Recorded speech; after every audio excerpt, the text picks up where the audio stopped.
మనం ఇప్పుడు వేకేశ్వరపురం గ్రామంలో 150 సంవత్సరాల చరిత్ర కలిగిన మహిమాన్విత దైవంగా పేరుగాంచిన వీరన్నబాబు గద్దె అనే పవిత్రమైన ప్రదేశం దగ్గర ఉన్నాం. ఇక్కడ ప్రతి సంవత్సరం మాఘమాసంలో శివరాత్రికి ముందు వచ్చే సోమవారం వీరన్నబాబు సంబరాన్ని ఘనంగా నిర్వహిస్తారు.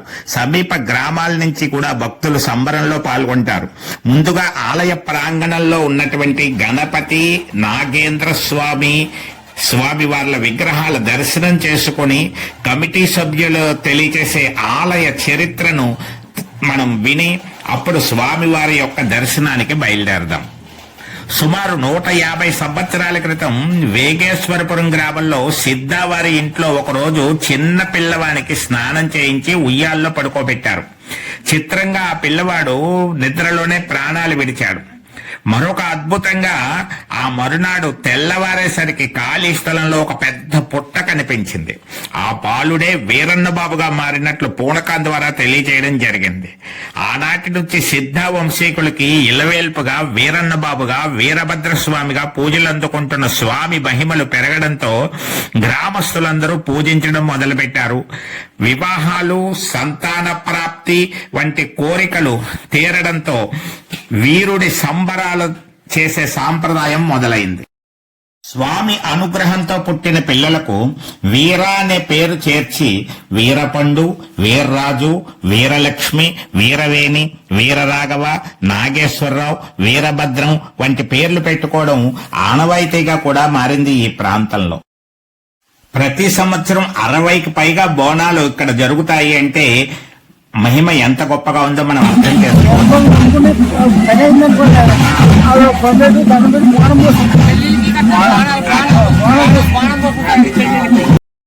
గ్రామస్తులు, వివిధ గ్రామాల్లోని భక్తుల సహకారంతో ఆలయాన్ని సంవత్సరం క్రితం 20 లక్షల రూపాయలకు పైగా వ్యయంతో పునర్నిర్మించారు.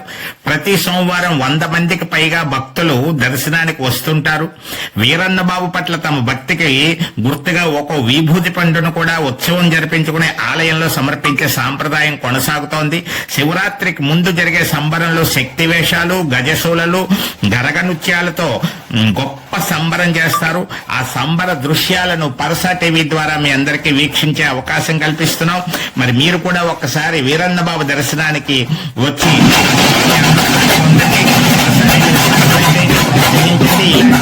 వీడియోలను పొందండి.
అమ్మ కొట్టబట్టేది ఇంతమంది వస్తున్నారు, నమ్మకలేదు కదా అంటే